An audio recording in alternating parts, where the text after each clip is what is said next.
The road was less a road than a scar carved into the land, two ruts frozen solid, slick with a skin of early ice. Every jolt rattled through Gwendolyn Wayright's bones as she gripped the wheel and leaned forward, coaxing her truck through the twisting corridor of spruce and birch. October had pulled the color out of everything. The sky hung low, steel gray and heavy, the forest stripped bare except for the black bristle of evergreens. Even the air smelled like iron, sharp and dry, ready to split open with the first real snow. She had been making this trip for 10 years, and still her stomach turned to stone every time the trees broke and the clearing came into view. The cabin stood waiting, small against the enormity of the wilderness, its roof silvered with frost, its chimney black against the bruised sky. It had been her son's dream once, a homestead deep in the Alaskan interior, a place to live untethered. Bastian had been so proud of it, and his wife, Mira, had filled it with warmth. Their 3 children had grown up chasing each other through the clearing, voices carrying through the trees like bright ribbons of sound. Now it was nothing but silence. Gwendolyn pulled the truck to a stop and cut the engine. The stillness pressed against the windows, against her chest. She sat for a long moment, staring at the cabin, her hands stiff on the wheel. 10 years gone, and the place still looked like they might walk out the door at any moment. Her heart ached with the cruel familiarity of it. She forced herself to move. The cold bit through her coat as she climbed down, boots crunching on frozen earth. She crossed the clearing slowly, every step heavy with memory. The cabin's door bore the faint splinter where troopers had forced it open all those years ago, searching half-heartedly before declaring the family lost to the wilderness. She traced her fingers over the scar in the wood, then pushed the door open. The smell hit her first, dust, cold wood, something faintly sour that lived deep in the grain. She stepped inside. The air was still, untouched, heavy with the weight of time. The table in the corner still held Myra's sewing basket, a spool of red thread balanced on its side as though she'd been called away mid-stitch. Jars of beans and venison lined the shelves, dust-frosted but intact. Upstairs, the children's beds remained neatly made, the quilts pulled smooth. It was like stepping into a photograph. Everything frozen at the moment life had stopped. Her throat tightened. She moved through the motions, checking the chimney, the roof beams, the supplies, as she always did. It gave her something to do, a way to pretend she wasn't trespassing in the ghost of her family's life. But as dusk settled, she noticed something she had never seen before. A flicker near the stove, pale against the dark seam of the floorboards. She crouched, frowning. A wriggle of white. She leaned closer. It was a maggot, twisting blindly. Her stomach clenched.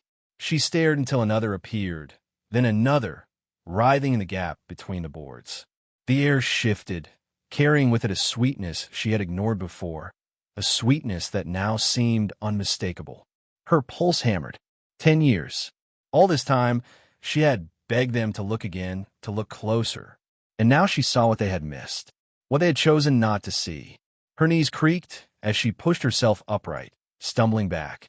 The room seemed darker, the air heavier. She pressed a hand to her mouth. They hadn't gone into the wilderness. They had never left the cabin. She fled into the night, her breath tearing at her throat, her boots slipping on the frost. The cabin loomed behind her, its windows black, its silence suffocating. She reached her truck with shaking hands, dropped the keys, cursed, scrambled to find them in the dark. The engine roared to life, headlights cutting through the clearing. For one last moment, she saw the cabin in the rearview mirror, small and still, holding its secret close. She didn't stop driving until she reached the settlement 2 hours later. Her hands were numb on the wheel, her heart a wild drum in her chest. She went straight to the trooper station, shoved the door open, and staggered inside. "They're in the cabin," she said, her voice raw. "You have to come. You didn't look before. You didn't listen to me. They're still there. My family is still there." The officer on duty blinked, startled. He tried to calm her, asked her to slow down, but she only repeated herself, her voice breaking. "They never left. You didn't find them because you didn't look. They've been under that floor all along." The phone on the wall of the outpost rang against the silence, a thin metallic chime that cut through the dimly lit room. Sergeant Reed Dalka rubbed his eyes, reached for the receiver, and muttered his name. The voice on the other end was ragged, trembling, words spilling in uneven bursts. He recognized her before she gave her name. Gwendolyn Wainwright. The woman who refused to let go of the case everyone else had consigned to dust. "There's something in the cabin," she said. Her words caught, splintered. "You didn't see it before. You didn't look. It's there, under the floor. Maggots. Do you hear me? Maggots." Dalka pinched the bridge of his nose. A decade on the force had given him a practiced patience with the desperate, but her voice cut deeper than most. Maybe because he remembered the case. Everyone did.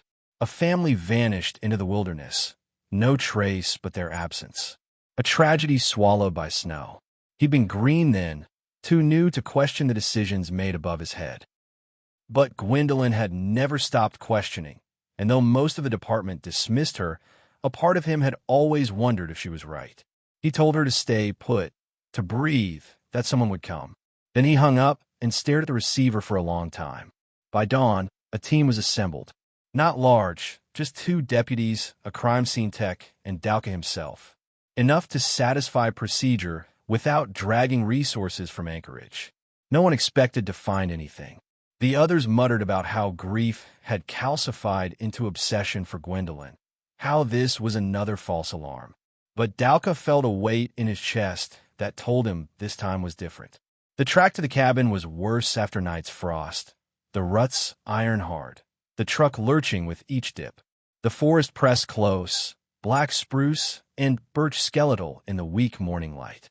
When they broke into the clearing, the cabin stood silent, frost riming its roof, the windows black hollows.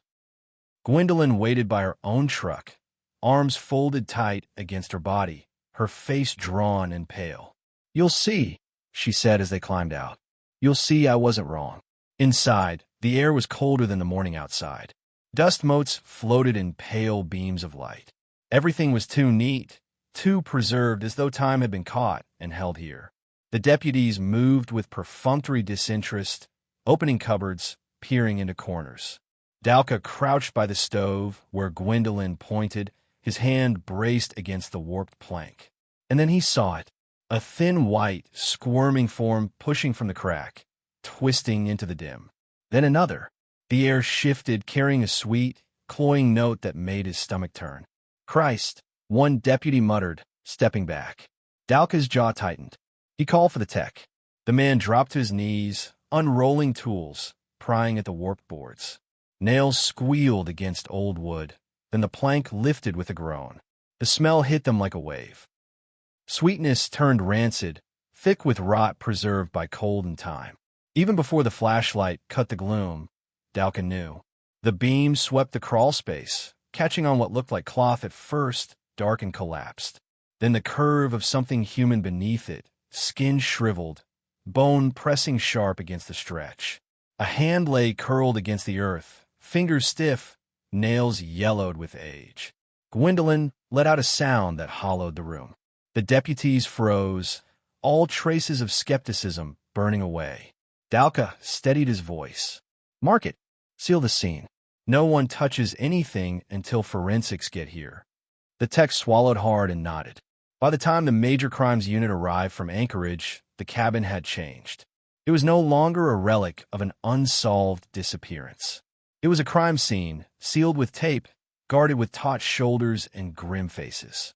Detective Caleb Vera stepped inside, tall, broad, his hair already flecked with gray. He carried the quiet authority of a man who had seen too many bodies and heard too many lies. His eyes moved over the cabin with slow precision, noting every detail, from the jars lined neatly on the shelves to the warped corner of the floor. 10 years, he said softly, and she's been here all along. The body was extracted with deliberate care. The crawl space was shallow, the angle awkward. Boards were lifted one by one until the remains could be drawn out into the gray light. She was mostly intact, though time had stripped her to leather and bone. Clothes clung to her frame, fabric stiff. A single braid of hair still clung to her skull, brittle but unmistakable. Gwendolyn pressed a hand to her mouth, eyes wet. "Mira," she whispered. The autopsy confirmed what the first grim inspection suggested. Mira Wainwright had not died of exposure or accident. A single bullet wound pierced her chest, the bone beneath shattered, the mark unmistakable even after a decade. The manner of death. Homicide. The discovery cracked the case wide open. For 10 years, the official file had sat cold under the heading Death by Misadventure. Now it was murder. Detective Vera leaned against the sterile wall of the morgue, watching as the examiner peeled away layers of evidence. His mind moved in measured circuits. A woman dead beneath her own floorboards, her husband and children still unaccounted for. No sign of struggle in the cabin above. Supplies intact, truck missing. A life paused and broken. The simplest conclusion, the one already circling among his colleagues, was that Bastian Wainwright had killed his wife, hidden her, and fled with the children. But Vera felt the itch of unease at the back of his mind. Simplicity rarely survived the weight of evidence. He returned to the cabin alone at dusk, stood in the silence, and let the room speak. Dust would silence, and beneath it all, a wrongness that pressed against him like a held breath. He crouched by the open crawl space, the boards now neatly stacked aside, the earth beneath exposed. His flashlight swept the shadows, catching on something dark in the corner. He leaned closer, reached with gloved hand, and pulled free a length of oilcloth stiff with damp. Inside was metal, rust-eaten but recognizable. A rifle. He traced the serial number beneath the corrosion. Registered to Bastian Wainwright. The narrative sharpened. Husband, weapon, dead wife. But Vera's unease deepened. Why leave the weapon? Why bury her in the crawl space, knowing the cold would preserve? Why not burn the cabin, erase it? Unless the point was not erasure, but delay. Unless someone wanted the story to be found later, neatly framed, pointing in one direction. Outside, the trees whispered in the rising wind, their dark silhouettes crowding closer as night fell. Vera straightened, slid the rifle back into its wrapping, and sealed it in evidence. His jaw set. "Not simple," he murmured to the empty cabin. "Not all." Detective Caleb Vera sat alone in the motel room, the hum of the baseboard heater filling the silence. He had spread the photographs across the small table, each one a slice of evidence. The body curled beneath the cabin floor, the braid of brittle hair, the rifle wrapped in oilcloth, the warped planks that had concealed it all for 10 years. Beside them lay the photograph of the Wainwright family taken the summer before they vanished. Bastian tall and bearded, Mira kneeling with her hair loose around her shoulders. The 3 children smiling in front of the cabin that was supposed to be their sanctuary. He studied the faces. People were easy to reduce to roles in an investigation. Suspect, victim, witness. But here they were a family, caught in the amber of a single moment. Myra's eyes shone with warmth. Bastian looked proud, protective. The children, Elias, Ruth, and Jonah, each bore the same wide, earnest smile. Now Mira was dead, Bastian was missing, and so were the children. The simplest explanation, the one already hardening into theory among the troopers, was that Bastian killed his wife, hid her body, and fled with the children.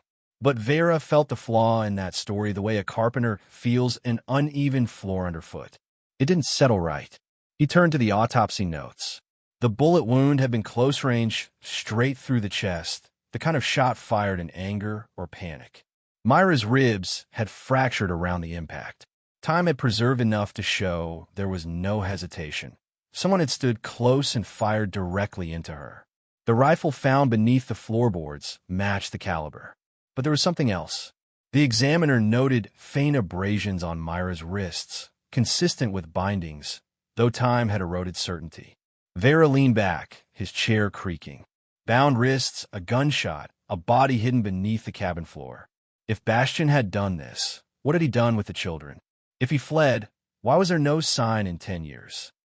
The heater clicked off, leaving the room in silence. Vera's gaze lingered on the family photo. The children's smiles pressed against him like ghosts. He shut the folder, slid the photographs back inside. and decided his next step. The neighbors. Not that the Wareights had many. Their homestead was isolated by design, 20 miles of rough track from the nearest settlement. But there were others scattered through the interior, trappers, loggers, off-grid families who might have seen or heard something before the disappearance. People remembered things differently once a case was reopened. The next morning, frost still clung to the ground when Vera set out. His truck growled along the frozen track, tires crunching, the trees crowding close on either side. He carried the unease with him, a weight he couldn't shake. The first neighbor he found was a man named Archer Clem, a trapper with a weathered face and hands scarred from years of hard work. Archer lived 15 miles south of the Wareights, in a cabin smaller and meaner, cluttered with pelts. Didn't see much of them, Archer said, scratching at his beard. They kept to themselves. Bastian was the type who thought he could outstubborn the land. Mira, she came into town now and then with the kids. Always polite. Seemed tired, though, like she was carrying more than her share. Did you notice anything unusual in the weeks before they disappeared? Vera asked. Archer squinted, thinking. Funny you ask. There was something. Late that fall, I heard shots one night. Not hunting shots, too close together, too sharp. Sounded like trouble. I figured it was them, but by the time I thought of checking, the snow had already started falling. Didn't see him after that. Vera wrote it down. Gunshots. No report had ever mentioned them. As he left, Archer called after him. You think he killed her, don't you? Bastian. That's what folks are saying. Vera didn't answer. The second neighbor, a logger named Ruthven Hale, offered a different fragment. I remember Mira came into town a few weeks before they vanished, Ruthven said. Brought the boy Jonah. She looked rattled. Kept asking about testing water, soil. Wanted to know if there was anyone who could help. I told her the state wasn't much interested in that kind of thing. She said something was making her boy sick. Kept scratching his arms. Real bad rash. Vera felt a chill tighten in his chest. Mira desperate, asking about contamination. Jonah ill. By the time he drove back into town that night, the pieces had begun to arrange themselves in his mind. Not into clarity, but into questions. Gunshots in the night. Mira worried about Poisonland. A child sick. And then a body under the floorboards. He stopped at the diner on the edge of town, the kind of place where people spoke more freely over coffee. Gwendolyn Wareight was there, sitting alone in a booth, her hands wrapped around a chipped mug. Her eyes were hollow but fierce, the eyes of a woman who had waited a decade for someone to listen. Detective, she said as he slid into the booth across from her. You've been to the cabin. I have. Her mouth tightened. Then you know I wasn't wrong. They didn't just vanish. I know your daughter-in-law was murdered, Vera said carefully. I know she was hidden under that floor, but I need to know more. What did you see in the weeks before they disappeared? What do you remember? Gwendolyn's fingers trembled around the mug. I remember Bastian worrying himself raw over Jonah. That boy was always coughing, always too tired. His skin broke out in rashes. Bastian thought it was something in the water. He started collecting samples, keeping notes. He said the land wasn't right, that someone had poisoned it. Poisoned it, Vera repeated. She nodded. He wrote everything down. Pages and pages. I don't know what became of those notebooks. Maybe they're still in the cabin. Maybe whoever killed them took them. Vera's mind circled back to the rifle beneath the floor, too neatly hidden, too easily found. The thought that someone wanted this case to point one way. Do you believe your son killed Mira? He asked. Her eyes blazed. No. Bastian was many things, stubborn, obsessive, too sure of himself, but he loved his family. He would never put a bullet in his wife and bury her under their home. If he's gone, it's because someone made him disappear. Her conviction pressed against him like a tide. He wanted to dismiss it, to hold to the evidence, but the unease gnawed deeper. That night, he returned to his motel room and spread the photographs out again. Mira beneath the floor, the rifle, the family portrait, notes about contamination, gunshots in the night. If Bastian had killed his wife, why leave her so neatly hidden, knowing the cold would preserve her? Why vanish with the children, never to be seen again?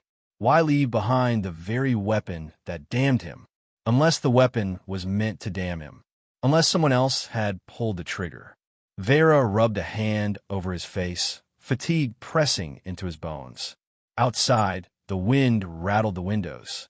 He felt the weight of something vast moving beneath the surface of this case, something colder than the Alaskan winter itself. He didn't yet know who had killed Mira Wainwright. He didn't know what had become of Bastian and the children.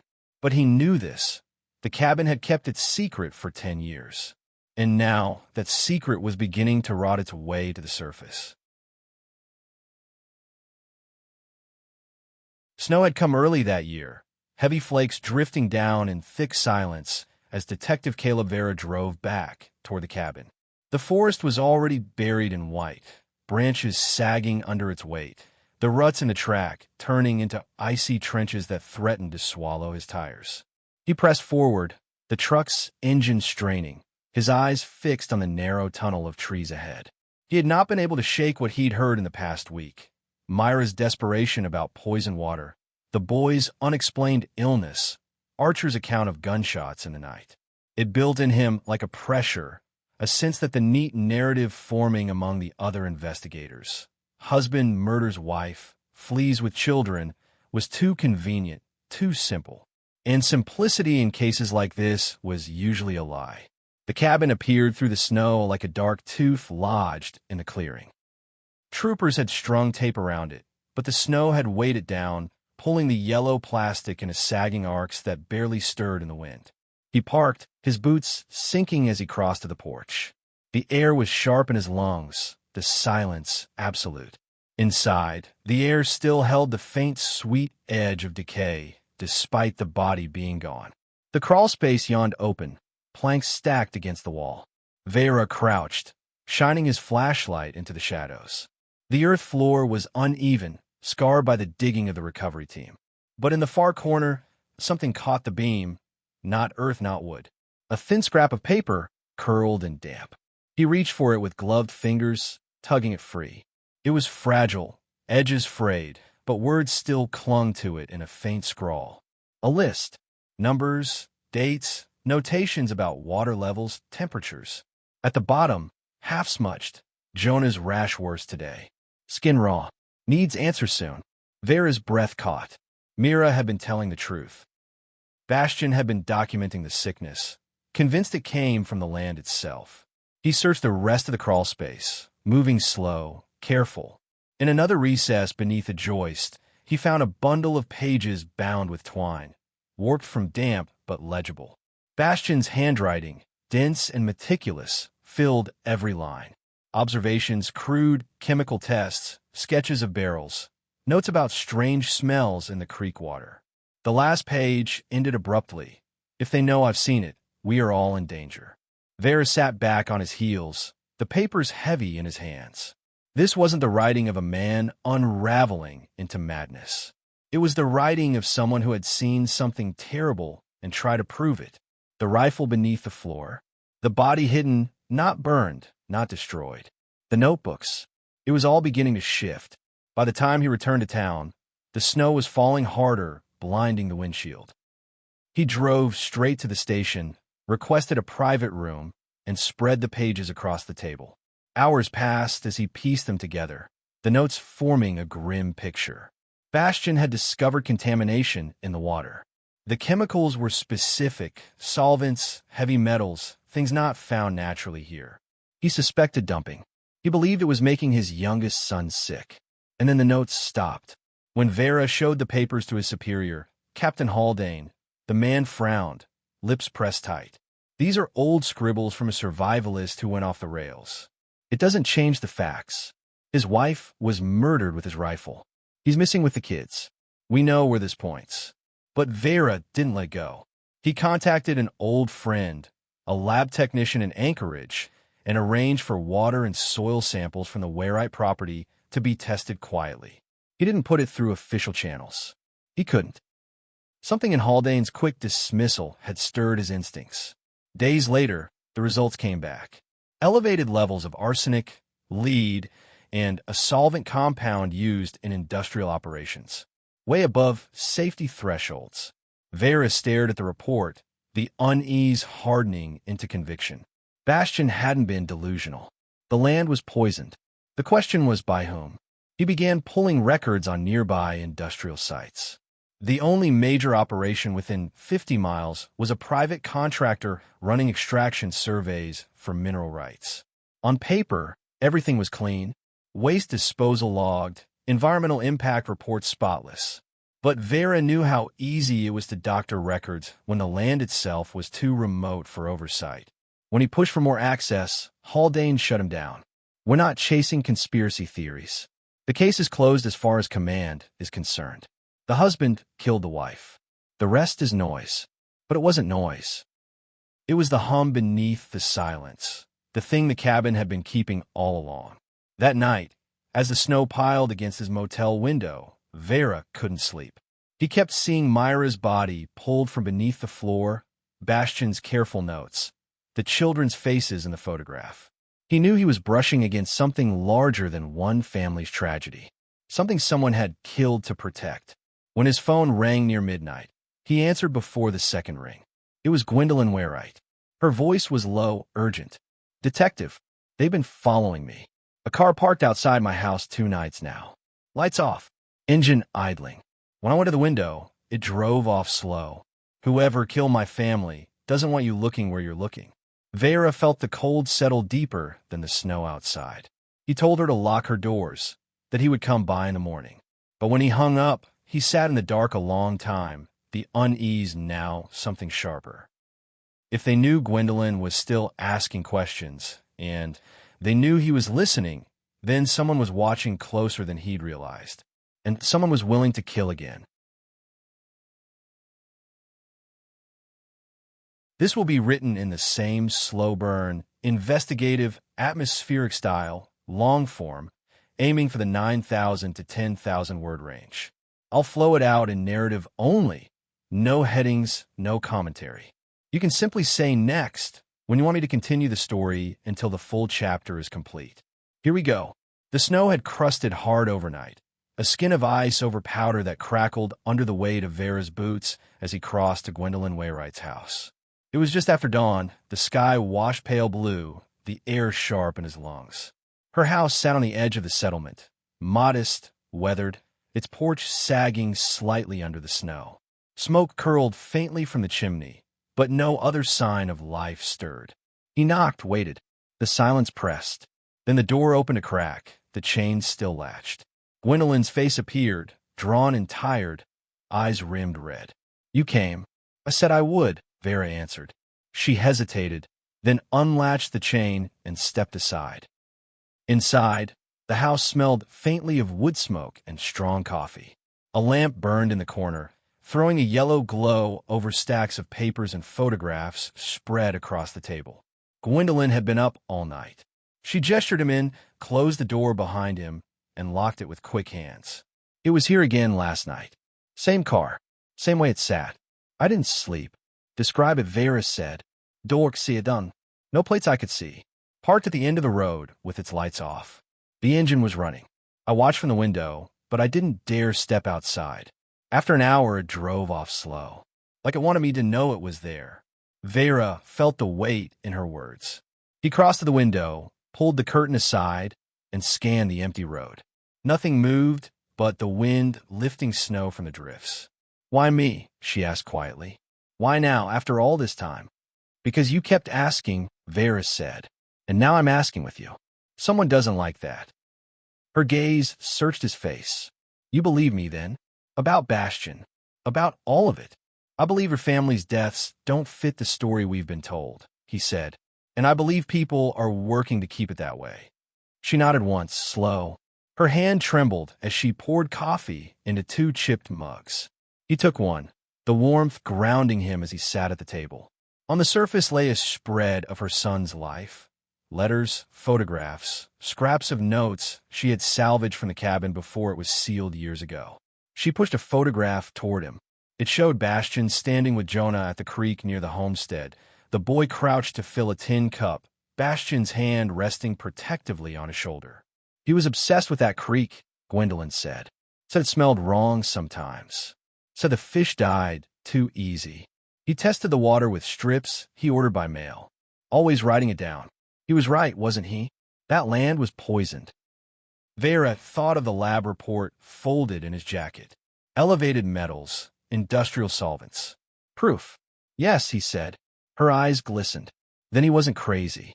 He wasn't dangerous. He was trying to protect them. Before he could answer, a sound cut the air outside, the low growl of an engine. Both of them froze. Vera rose slowly, moving to the curtain. A dark sedan idled at the end of the road, exhaust pluming in the cold. Its windows were black glass. His hand went instinctively to the grip of his sidearm.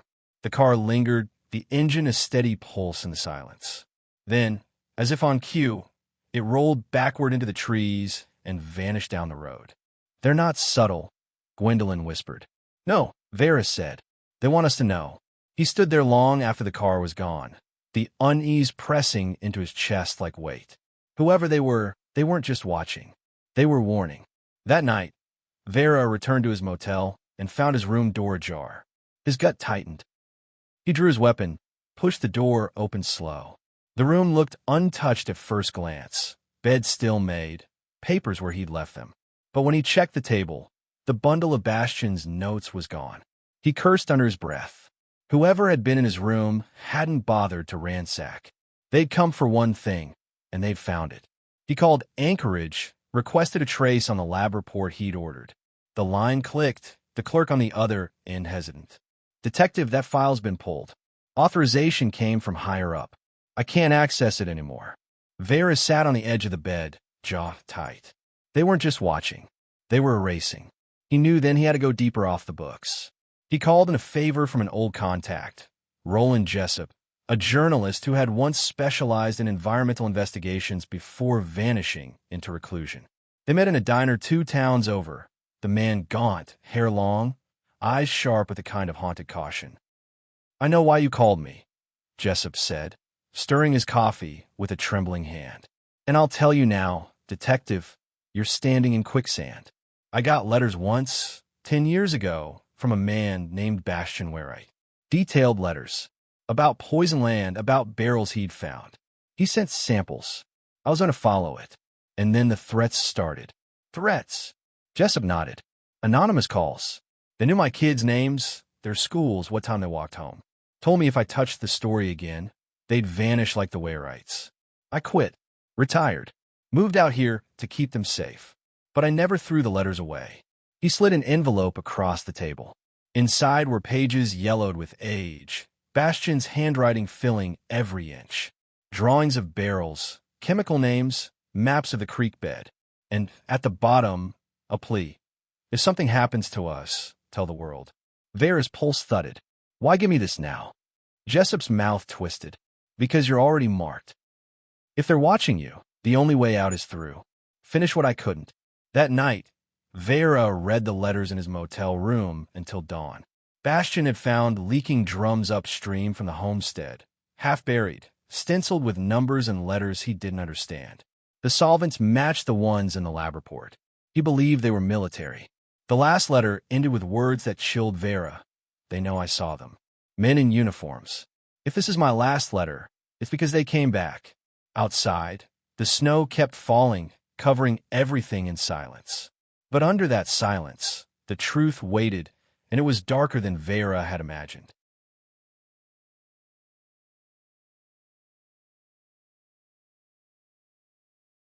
This will be in the same dark, investigative, atmospheric style, long narrative only, aiming for the 9K, 10K word range.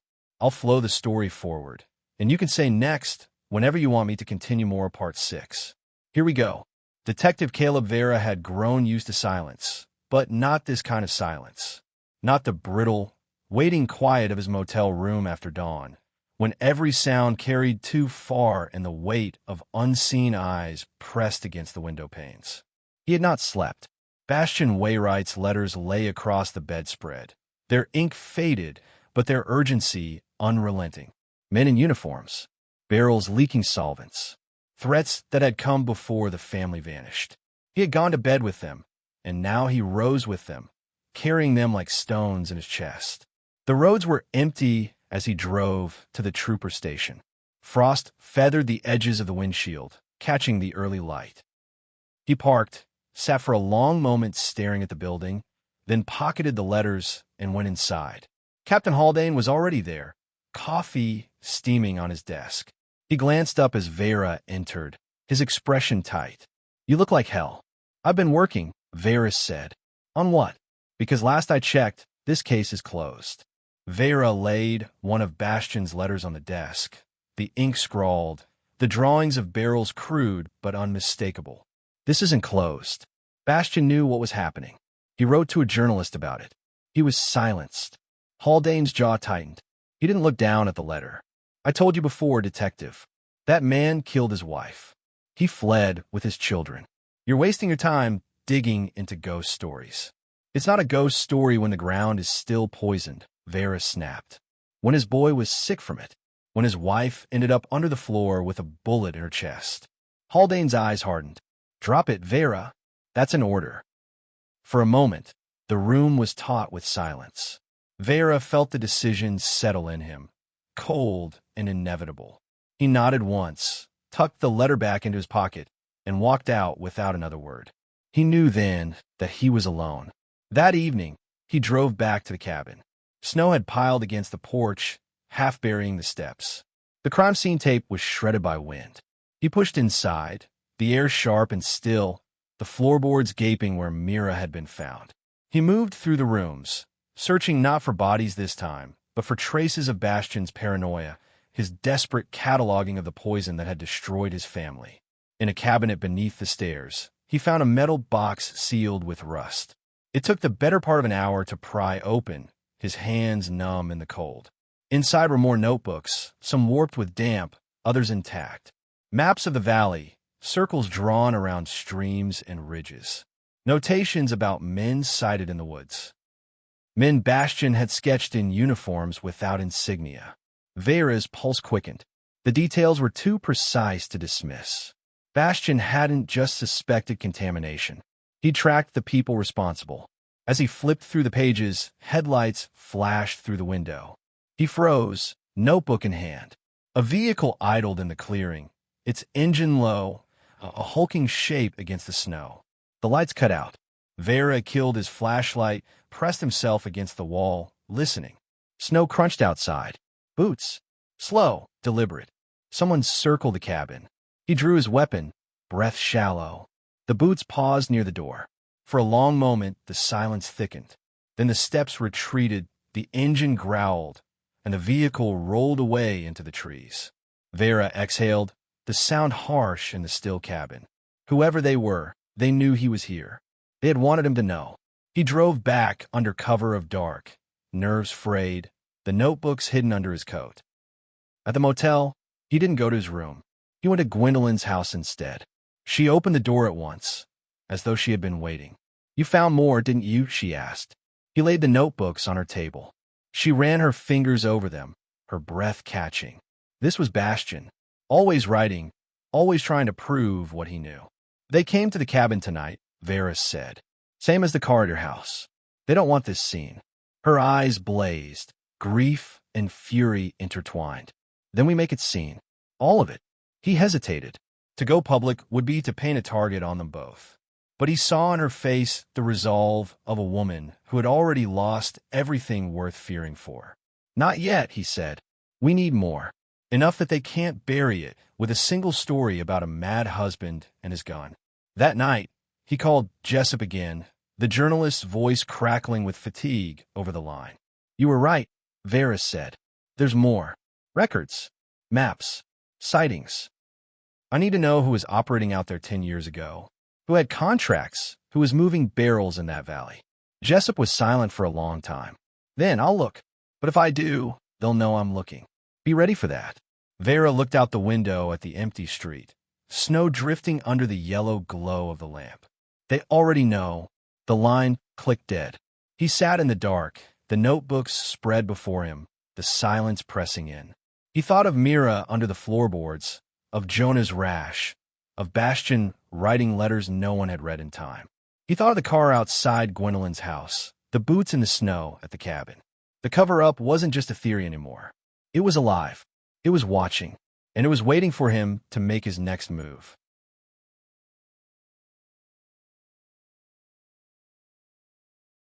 It will be in the same immersive, investigative, atmospheric style, flowing long-form narrative, with a goal of 9,000 to 10,000 words.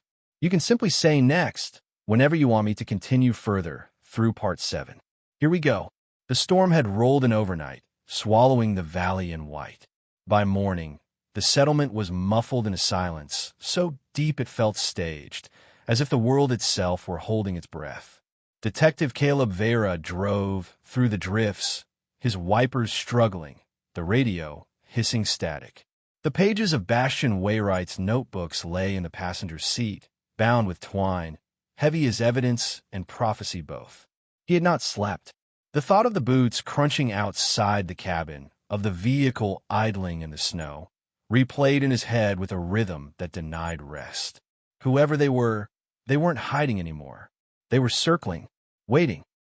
When he pulled up to Gwendolyn's house, she was already at the window, curtain drawn back, watching the empty road with haunted eyes. She opened the door before he knocked. "They were here again," she said flatly. "Same car. Same way it sat there. You can feel it, can't you? They want me afraid." Vera stepped inside, stomping the snow from his boots. "They want us both afraid, which means we're close to something." On the table were the notebooks he had left her. She had been reading all night. Her hands trembled as she pushed one toward him. "This one, look." Bastian described men unloading drums from a flatbed, burying them upstream. He drew their faces. They weren't strangers to him, Caleb. He recognized one. He wrote, "It was Hale. I know it was him. Hale." Vera repeated, flipping through the sketch. "Ruthven Hale," she said. "The logger. He lived 15 miles north. He told me once he'd helped Bastian cut timbers. If Bastian recognized him out there, then he was part of it." Vera's pulse thudded. Hale had been one of the neighbors he'd already interviewed, the one who had mentioned Myra's worry about Jonah's rash. If he had been involved, his careful words were misdirection. "I'll talk to him again," Vera said. "You'll be careful," Gwendolyn said sharply.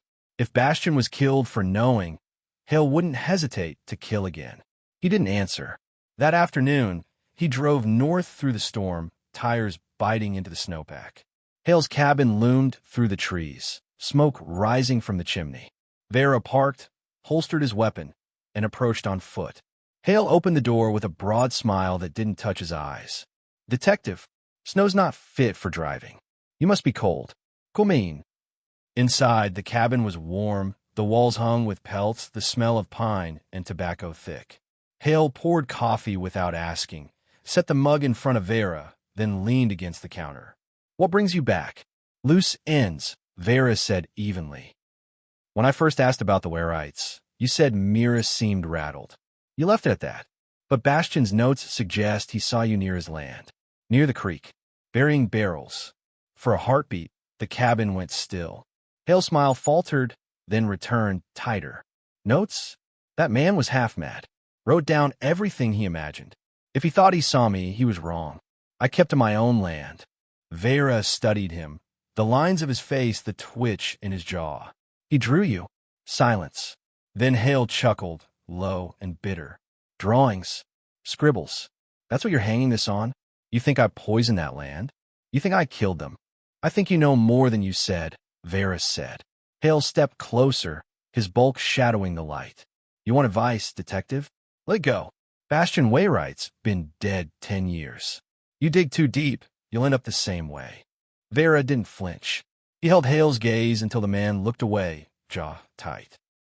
Then he rose, set the untouched coffee aside, and walked to the door without another word. Outside, the cold cut sharp. He didn't start the truck immediately. Instead, he sat, watching the smoke curl from Hale's chimney, the unease rooting deeper. Hale hadn't denied knowing about the barrels. He hadn't denied Bastian's accusation. He had only warned him off. That night, Jessup called. His voice crackled low over the line. "I found something. Contract record from a decade ago. There was a private contractor moving solvents and heavy metals through the interior. No name, just initials, NWS Logistics. Shell company. Paid through military channels. Guess who signed off on the surveys? Ruth Van Hale. His name's on the paperwork." Vera closed his eyes. The pieces were snapping into place. Hale had overseen the dumping. Bastian had discovered it. Mira had been silenced. The children gone, their fate still hidden in the snow. Jessup's voice dropped. Be careful. If Hale was part of it, he's not alone. Men like that never are. When Vera hung up, he felt the weight of inevitability pressing down. The cabin had kept its secret for 10 years. Now the men who had buried it were stirring again, and he was standing in their path. The storm lifted 2 days later, leaving the land raw and clean, every tree bent under the weight of snow, the sky sharp with a brittle blue. Caleb Vera had spent those days pacing between Gwendolyn's kitchen table and his truck, unable to settle, every nerve wired tight.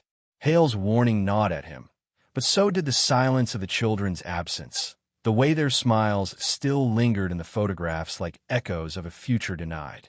Jessup had not called again. That silence worried him more than the threats.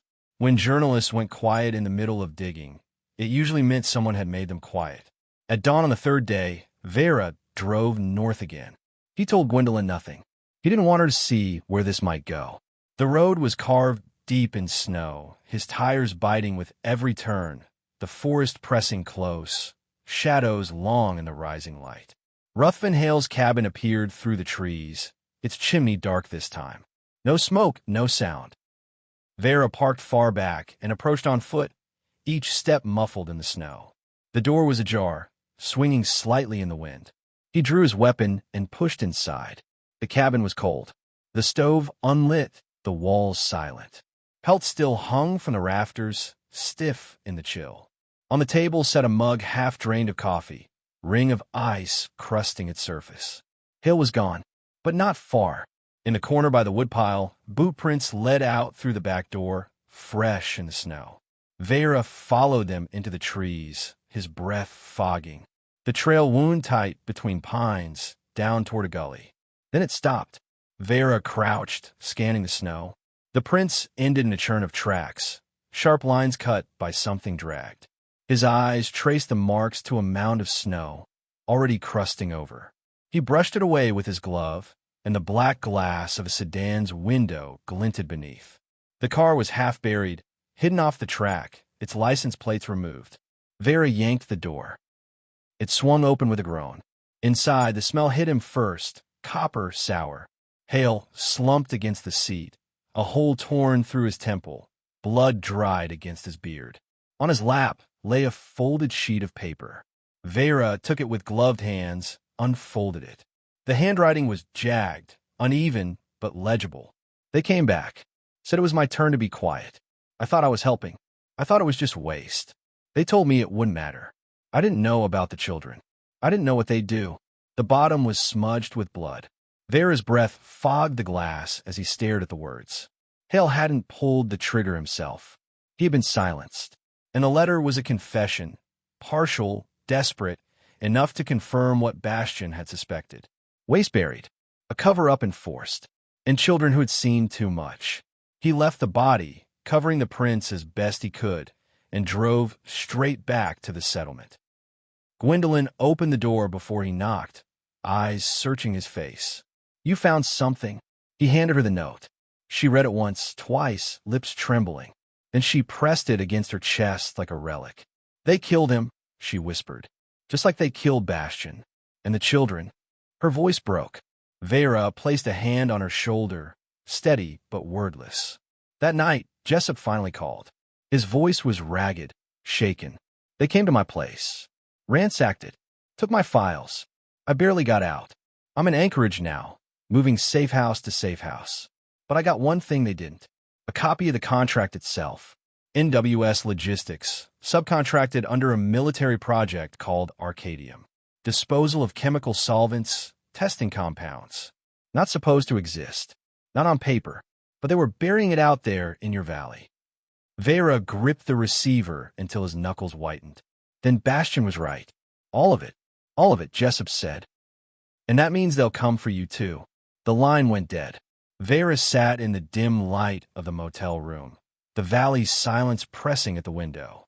Arcadium, a project buried under layers of secrecy, its waste seeping into the creek where a boy once filled his cup.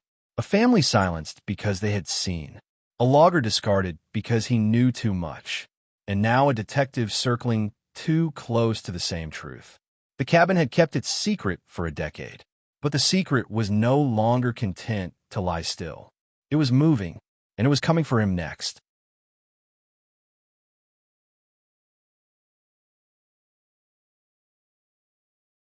The motel's thin walls did nothing to hold back the night.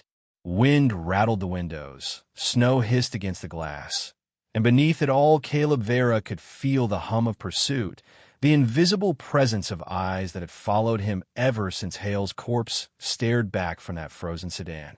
He hadn't slept. Every creak in the building sounded like boots on the stairs, every shadow shifting across the curtain like a man with a gun. At dawn, he packed his things into the truck and left the motel key on the desk. He didn't tell the clerk where he was going, didn't even say goodbye. The fewer who knew, the longer he could stay ahead. He drove to Gwendolyn's house, her porch buried deeper under the night's fall of snow. She opened the door quickly, as if she'd been listening for him all morning. She wore her coat already, a scarf wrapped tight around her throat. "You came," she said, relief flooding her voice. "I thought maybe—" "I'm not gone yet," Vera said. Her hands clutched his arm. "What happens now?" He hesitated. He had no plan, not one that led anywhere safe. "We keep moving," he said finally. "We find out what Arcadium was. We find out what they did with the children." The word hung heavy between them. Children, 10 years gone, their faces frozen in photographs. Yet Vera couldn't let himself say they were dead. Hale's note suggested something darker. "I didn't know what they'd do." That line haunted him. It meant the children hadn't simply disappeared into the snow. Something had been done to them. Jessup called again that afternoon, his voice crackling low, weary. "I've traced Arcadium through procurement channels. Chemicals, solvents, containment equipment. But there's another line item I don't like. Medical facilities. Temporary housing. Transport vans. Facilities?" Vera asked, stomach tightening. "Not on record. Ghost facilities. Off-the-books camps where they could test exposure, monitor outcomes. The contracts vanish into private subcontractors, but the pattern's there. Caleb, I think the children weren't killed. I think they were taken." The silence that followed was worse than any gunshot. Vera gripped the phone hard, staring out the window at the endless white. "Where?" he forced out. Jessup hesitated. "There's a site marked 15 miles upriver from the Wayrite homestead. Old logging road, sealed off. Arcadium listed it as a waste depot, but the scale of purchase orders suggests something more. Housing, medical, security. Do you have proof? I have enough to point you there." "But Caleb," Jessup's voice broke into static, then steadied. "If you go, you won't come back clean. You'll see what they meant to bury, and they'll know you saw it." That night, Vera told Gwendolyn what Jessup had said. She sat rigid in her chair, eyes fixed on the wall. "My grandchildren," she whispered. "All these years, not dead. Taken. We don't know for certain," Vera said gently. Her gaze snapped to him, fierce and unyielding. "Then we'll know tomorrow. You're not going there without me." He wanted to argue, to say she'd slow him down, that it was too dangerous. But he saw the fire in her eyes. The decade of grief turned sharp as steel, and he knew he wouldn't win. At dawn, they left together. The truck groaned against the snow-packed track, tires grinding as it climbed north into the trees. The forest closed in, shadows long in the pale light, branches heavy with ice. 15 miles upriver, they found the turnoff, an old logging road, half buried, a rusted chain strung between posts. Vera cut it with bolt cutters, the links snapping like brittle bone. He drove slow, the road narrowing, trees crowding tight. Then the forest broke, and the clearing opened before them. Buildings sagged under snowdrifts, roofs collapsed in places, windows shattered. Prefab units, trailers linked by frozen walkways, chain-link fence half-toppled. It looked abandoned, forgotten. But the silence that pressed over it was not natural. It was watchful. Vera parked, killed the engine. They stepped out, boots sinking deep. The air smelled faintly chemical, even after all these years. Inside the first trailer, dust coated the floors, papers scattered across tables, rusted cots lined against the walls. Medical equipment lay overturned. Syringes, vials, charts yellowed with age. Vera picked one up, brushing away grime. Patient logs. Names filled the page. Not numbers. Names. Elias. Ruth. Jonah. Wainwright. Gwendolyn's hand flew to her mouth. She crumpled against the wall, her breath ragged. "They were here," she whispered. "My babies, they were here." Vera flipped further through the logs, heart hammering. Notations marked dosages, symptoms: skin irritation, respiratory distress, prolonged exposure tolerated. He closed the chart while rising in his throat. They hadn't just been taken. They had been used. Tested. Bootsteps crunched outside. Vera froze, weapon in hand. Through the cracked window, he saw them. Two figures in dark coats moving between the trailers, rifles slung. Not uniforms, not official. Contractors. Private muscle. They weren't alone out here. The site wasn't abandoned. He pulled Gwendolyn into the shadow of the wall, finger pressed to his lips. Her eyes were wide, wet with grief but hard with fury. Outside, the men paused, scanning the snow. One lifted a radio to his mouth. The other turned toward their trailer. Vera tightened his grip on the gun. The truth wasn't just buried in the snow anymore. It was alive, armed, and walking straight toward them.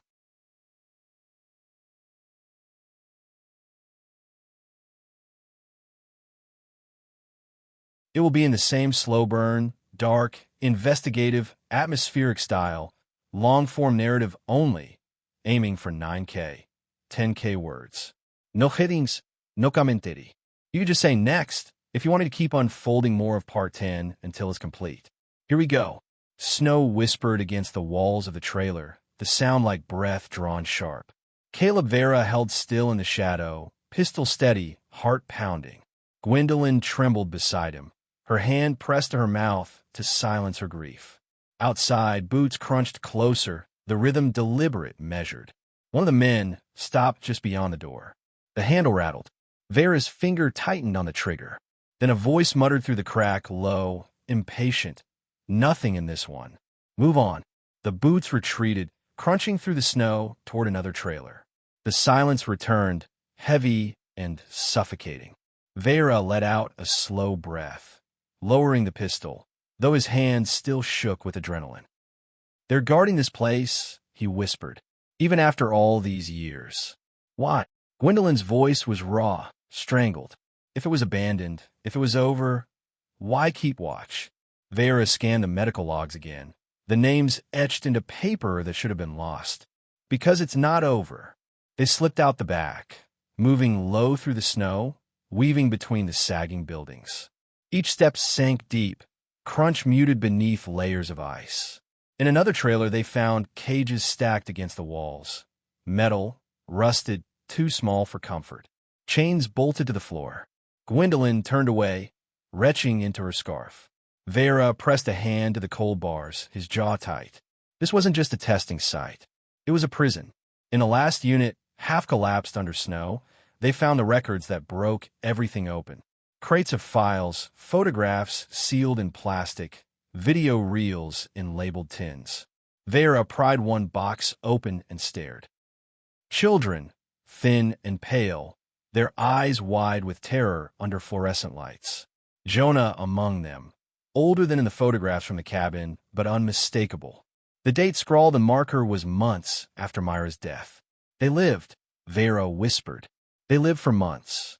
Gwendolyn clutched the photograph, her knuckles white. Tears tracked down her face, but her voice was steady. Where did they take them after this? The answer came from the file beneath. A transfer order, blurred by damp, but legible. Subjects relocated to Facility B. Secure transport under NWS directive. No location given, no details. Just Facility B. Before Vera could slip the file into his coat, voices shouted outside. The men had circled back. Boots thundered on the frozen ground. Vera yanked Gwendolyn into the corner, pistol drawn. The trailer door slammed open, cold air rushing in. Two figures entered, rifles raised, flashlights slicing through the dark. "Hands where I can see them," one barked. Vera stepped forward, gun leveled. "Drop yours first." The standoff froze the room, light glaring against walls plastered with the ghosts of children. The mercenary's finger twitched on the trigger. For a heartbeat, Vera thought it would end here in a blaze of gunfire. Then a crack split the night, not from inside but outside. A single shot. One of the men staggered, his rifle clattering as blood bloomed across his shoulder. The other cursed, dragging him back, retreating through the door. Silence fell again, broken only by the hiss of snow. Vera dragged Gwendolyn out into the clearing. A figure stood at the tree line, rifle smoking, face obscured by a scarf and hood. For a moment, Vera's pulse surged with panic. Then the figure raised a gloved hand in greeting. "Jessup." He lowered the rifle as they ran to him, his face gaunt, eyes wild. "I told you they'd be here," he rasped. "I've been watching the site since last night. You weren't supposed to walk in the middle of it." "You followed us?" Vera asked. "Call insurance," Jessup said. "I knew you'd come. You had to see it yourself." They didn't linger. Jessup led them back through the trees, moving fast despite the snow. Behind them, voices rose, radios crackled, engines started. The mercenaries were regrouping. By the time they reached the truck, the horizon was bleeding with first light. Vera shoved the files into the cab, Gwendolyn clutching the photographs to her chest as though they were oxygen. "Where now?" Jessup asked. "Anchorage," Vera said. "We put this in the hands of someone who can't ignore it. Press, government, anyone." Jessup's laugh was hollow. "You think they haven't buried this before? Arcadium is bigger than jurisdiction. You take it to the wrong desk, it vanishes. Or you vanish." Vera turned the key, the engine growling. "Then we take it everywhere at once." The drive south was a blur of snow and nerves, headlights cutting tunnels through the storm. Every car in the mirror felt like pursuit, every shadow a rifle aimed. Jessup rode silent, eyes scanning, while Gwendolyn clutched the photograph of Jonah, whispering his name like a prayer. When they reached Anchorage, dawn was a gray smear over the city. Vera drove straight to Jessup's contact, a small independent newsroom tucked in a strip of aging buildings. The editor, a wiry woman named Marion, listened in silence as they laid the files across her desk. She flipped through photographs, patient logs, Hale's bloodied note. Her face paled, her jaw tightened. "If this is real, it's real," Vera cut in. She closed the folder with shaking hands. "Then you've just handed me a loaded gun pointed at the government's head." Jessup leaned forward. "We go public. Full spread. Print, radio, internet. Push it so wide they can't bury it." Marion shook her head. "They'll come for me. For all of us." "They already are," Gwendolyn said, her voice like steel. "For 10 years, they've been killing anyone who knew. My son, my grandchildren. Hade. They'll keep killing until someone stops them. Don't let their deaths be erased." Marion's eyes met hers. After a long silence, she nodded once. "Then we move fast. For 3 days, the newsroom worked without sleep. Files were scanned, photographs copied, every scrap of Bastion's notebooks digitized and archived in multiple locations. Jessup wrote until his fingers bled, weaving a story that laid Arcadium bare. Vera kept watch at the door, pistol always within reach. On the 4th night, just before the presses rolled, the power cut out. The building went dark. Engines growled outside. Vera was already moving, shouting for them to grab what they could. Flashlights stabbed through the windows. Boots thundered against the door. The mercenaries hadn't waited. They had come to finish it. As the first lock splintered, Vera raised his pistol. Gwendolyn clutched the files to her chest, Jessup shoving a hard drive into her coat pocket. Marion whispered a prayer. The cabin had kept its secret for a decade. Now the secret was out in the open, screaming to be heard. And blood would decide whether it lived long enough to be believed.